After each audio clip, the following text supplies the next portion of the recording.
जय जगन्नाथ केमिति अच्छे आपण माने मु स्नेहा स्नेहा डेली लाइफ को आपण मानक स्वागत।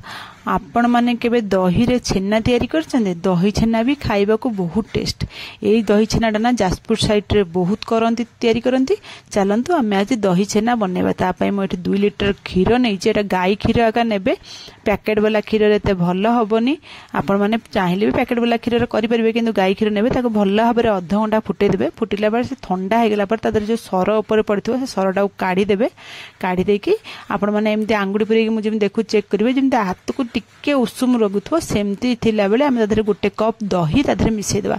दही गोटे कप मिसै देकी भले घोळेकी हम ता घोळेकी रखि देबा। जो आपणकर यदि गरम जगह थिबो ताल 5-6-7 घंटा भीतर हे जिवो। हमर एत ठंडा जगह एठी हम राति सारा रखि देली। तापन सखाळ को देखंतु मु देखौची आपण मान को देखंतु केडे सुंदर भाबर दही हमर बसि जाईची। पूरा मोटा मोटा थलथले दही हे जाईची।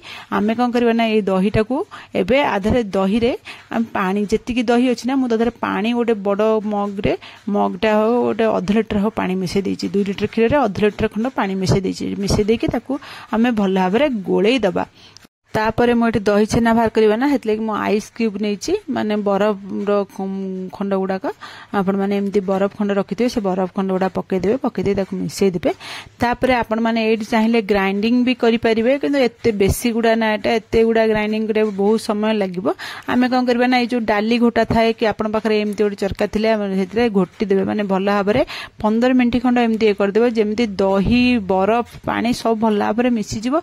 दही रे जो खंड खंड थिबो ना से खंड खंड जेमती नरेबो पूरा भल्ले कि मिसि जिवो। आपण माने देखंतु एई भलिया भाबरे आपण माने भल्ले कि 15 मिनिट पाखापाखि कर देबे।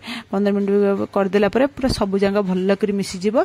एबे देखंतु हमर भी एठी भल भाबरे मिसि भी गलानी। म आपण मानकु देखौची चालन देखिबे। आ एई दही छेनाटा ना जाजपुर साइड समस्त घरे एटा बना जाए। से माने कौन करती ना जो क्षीर आनती क्षीर फुटिला परे से सर जो रखती सर सांगे अल्प अल्प क्षीर पकईकी रखती।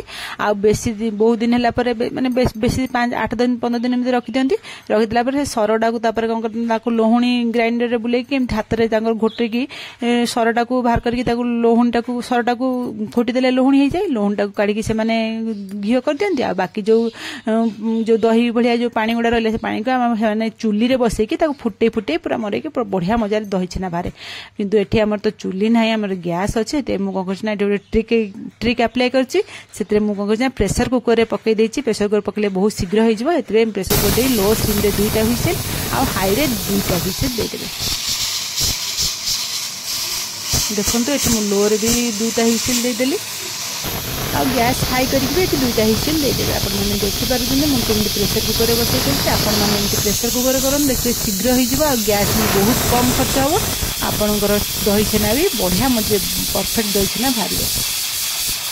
आपण माने भी प्रेशर कुकर रे लो रखिकी 2टा सीटी देबे। आउ हाई कर देके आउ 2टा सीटी दे देबे। तापर ठंडा हला परे ताको एमती काढी देबे। काढी देके आउ 10 मिनिट एमती देखंतु फुटे देबे। देखंतु केते सुंदर भाबरे हमर छेना उडा हे जाईची।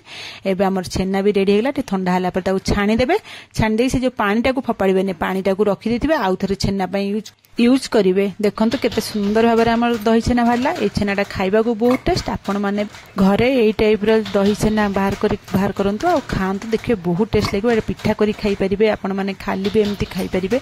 बहुत बढ़िया लागे। आपण को मोर रेसिपी भल लागिले मो चैनल को लाइक शेयर सब्सक्राइब निश्चय करिवे। रहूची काली आपण मानन पई नुवा रेसिपी नै।